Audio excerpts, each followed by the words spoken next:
Hey, it's another 95X Live. It's Dixon, and I'm joined today by Lili from the band Beach Bunny, one of my favorites that you can hear every Sunday on my show, The Fringe. Lili, thank you so much for taking the time to sit and chat with us tonight. Yeah, thanks for having me. Well, we love the Blame Game EP, which has spawned two songs that have made it onto the Fringe playlist. And I think, for being honest, Good Girls Don't Get Used is probably going to be one of my favorite tracks of the year come the end of the year countdown. You've got the new one, Lovesick. The EP's absolutely amazing. It Thank came you. out just a couple months ago. How's the reaction Mhm. been for you to the new music? Yeah, I think everyone likes it. It definitely has a more like punk feel, which I really like. I can't wait to play it live. I think that's going to be so exciting. Absolutely. Well, we've all kind of been on the sidelines for the last year or so during the course of the pandemic. So I assume you guys have got to be hungry to get back out on the road and pile up in the van and make those drives to make those kids smile. Yeah, definitely. I think it's something we're all yearning for, and I think the fans too are definitely like anticipating concerts. Absolutely. I can't wait to see you guys live at some point. I know you'll make it to upstate New York. Oh yeah, definitely. That'd be awesome. What I love about this new EP is that it's got a little bit of a departure for what you've done in the past. And it leans a little bit, at least to my ear, because I'm old and have lived through all of this stuff. But I get almost like a Muffs or Velocity Girl, like 90s sub poppy sort of vibe to a lot of this stuff, which I love because that's the stuff that I grew up on. But I also hear so many like contemporary little influences of indie rock, like Block Party or TV on the radio, that seem to also make their way in. But at the same time, there's this timeless thing. Guys like Adam Schlesinger and yourself have, where it almost evokes like this 60s-esque garage band vibe that's just so warm and inviting. Well, thank you. It's very sweet. You also did a little solo thing earlier. It was late hmm last year, right? It was called Tiger Lily. hmm And that single, I believe, is called Lightning, hmm is one that when that dropped, I just couldn't get enough of. The Thank you. lushness of the strings and the arrangement. I know you had mentioned in an interview that I read that it was Grimes' ability to self-produce herself that Mhm. inspired a big part of that project. Yeah, definitely. I think it was just like kind of a burst up from the pandemic, honestly, having all that free time to like learn how to do things. Absolutely. So is this your first foray into actually doing production on that sort of scale? Yeah, yeah, I'd say so. I think with Beach Bunny, there's to an extent some of that, but I feel like there's also, the engineers putting their input and everyone else is kind of putting input. Whereas this was just I did everything, which was really fun. Well, you certainly got a knack for it. Your ear is fantastic. Thank you. I fully hope that there is a bunch more Tiger Lily stuff still to come. Yeah, definitely. Hopefully soon. Very cool. Well, you guys have seemed to have a little bit of success via TikTok. Initially with Prom hmm Queen, when Honeymoon first dropped, your first full-length album, and now again with Cloud9 seeming to be an absolute sensation at TikTok. Uh, is it odd that you just released an EP and had two singles, and now a song from a couple of years ago that you probably wrote further back than that is now making its way to the front of the line?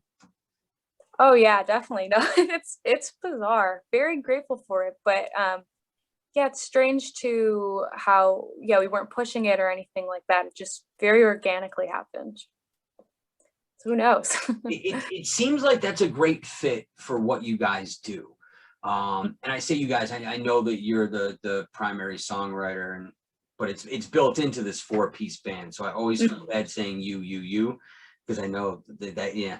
Sorry, I'm awkward at sometimes. But my favorite thing over the course of the early EPs and then the full length and now this new EP is evolution. I say this to a lot of artists, but being the old guy in this part of the industry gives me sort of this ability to watch young artists blossom over time. And that I think has become my favorite thing over the last decade of settling into being like an elder statesman of alternative music is the fact that like, early on to see a band plant the seed, so to speak, there's so many different ways it could grow. And I Mhm. love the fact that like it never comes out the way you expect it to. Like you hear an artist's early work and your mind just gets to working. And what I love about Beach Bunny is you've blown my expectations and a lot of people's expectations out of the water with every subsequent release. Is there sort of a natural evolution, or is this like more of a process for you? I think it is quite natural just in the sense like I'm writing mostly about my own personal experiences. So as I evolve as a person, maybe the content just has more depth. And then I think as a band, we're just getting better at jamming together with every release. Absolutely. And that's the other thing is these songs are so personal. I mean, I know especially a lot of female artists have a tendency to attract a less than desirable uh, bit of attention from people. Have you found that to be the case, or has thankfully things in 2021 calmed down so that there's a safer space, so to speak? Yeah, I mean, I think I've been treated with respect and everything. I think especially my fan base is very, yeah, very respectful, very inclusive and everything like that. And I haven't had too many bad experiences, which I'm really grateful for. Absolutely. It's very difficult to be a woman in the world, let alone a woman in a predominantly male oriented industry like the music and entertainment industry. So kudos to you for being able to plow through and get the attention that you have. I feel like 2020 was a great start for women to get their due in Hmm. this genre of music specifically. And I think that it's only going to build and build as time progresses. And I think you're going to be one of those young voices that's very important to this generation. Oh, thank you. Wow. Thanks. But think about it. I mean, for me, there's very few artists that are is candid about personal experience, whether it's in a romanticized or um, more artistically poetic way. You know, Mhm. like the experience is the experience, and regardless of how you arrange those words, those feelings are in the songs, and that's very apparent from a single listen. My wife, who is not a fan of punk rock music or indie music at all, when I started, because I have this tendency to play things until everybody around me hates them. Mhm. Good Girls was that song for a while, and it got to a point where I was just like, how is she hasn't told me to stop playing this yet. This is That's great. a good sign. And then I catch her like humming the melody to it, just randomly doing stuff around the house.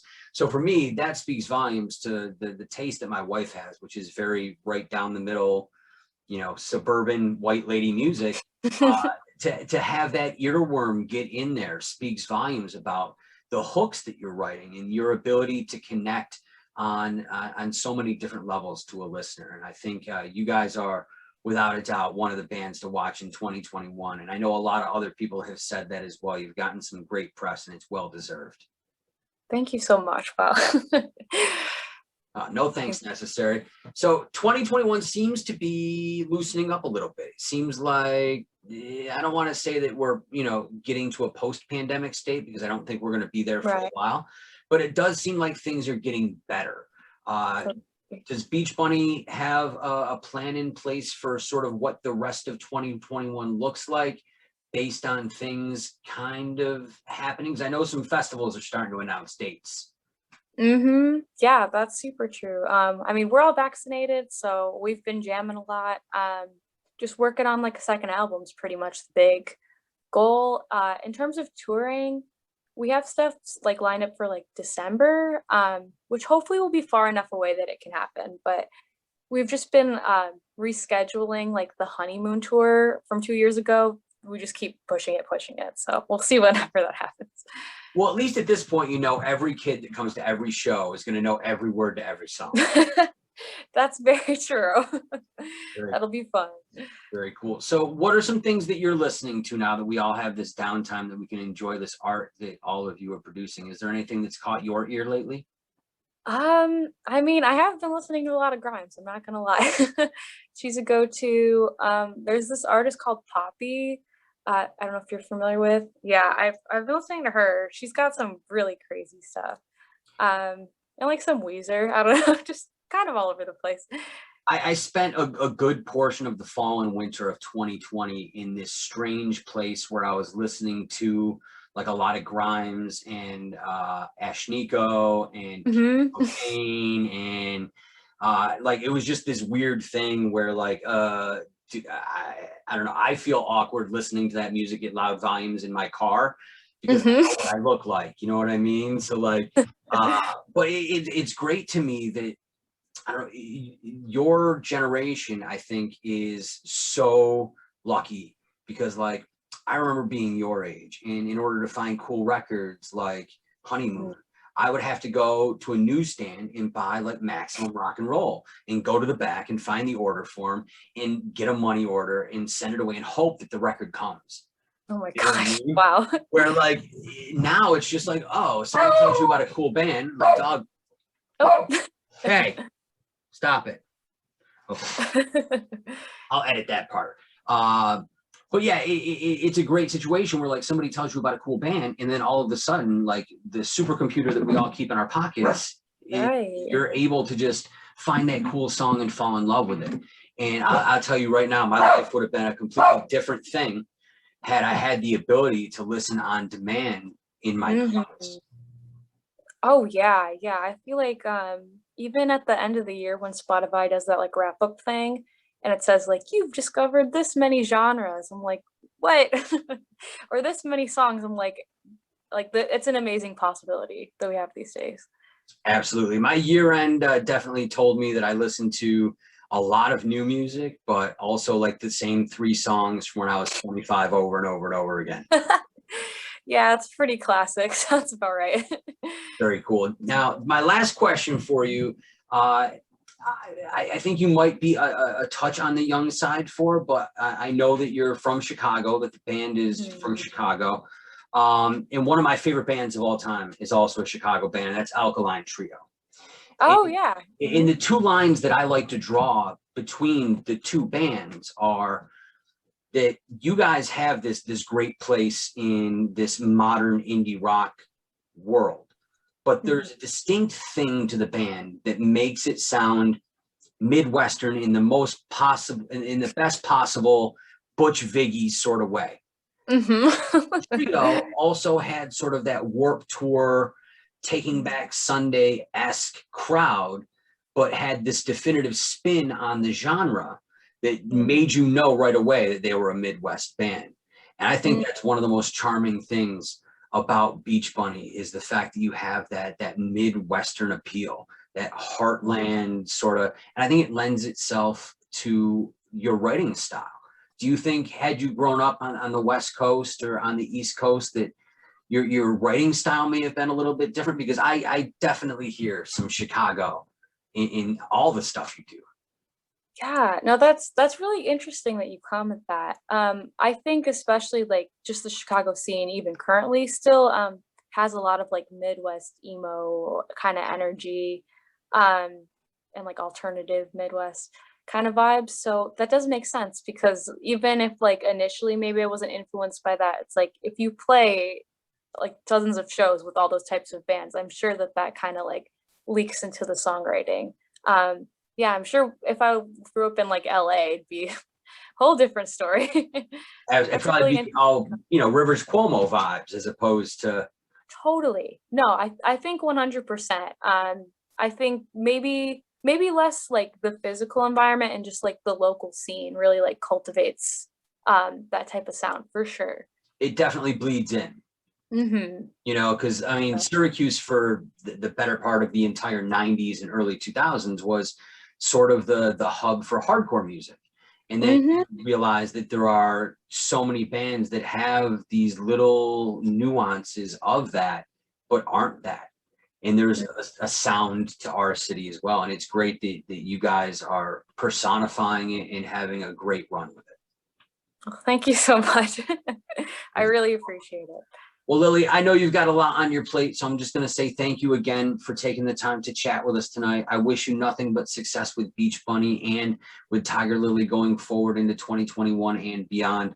The new EP is called Blame Game. It's available everywhere. It's got 2 bomb singles on it, 4 tracks total. Honeymoon is regaining its traction with the TikTok virility of Cloud9, which I just decided I'm going to play both songs. I'm just going to play them back to back on the Fringe because Sweet. I can't choose. It's like having kids. You can't choose which one you like better. So I'm just going to play. I'll play one and then I'll talk and then I'll play the next one and it'll be cool. Everybody will love it. Perfect. That sounds amazing. Thank you. Awesome. Well, Lili, thank you again for your time. Be well and stay safe.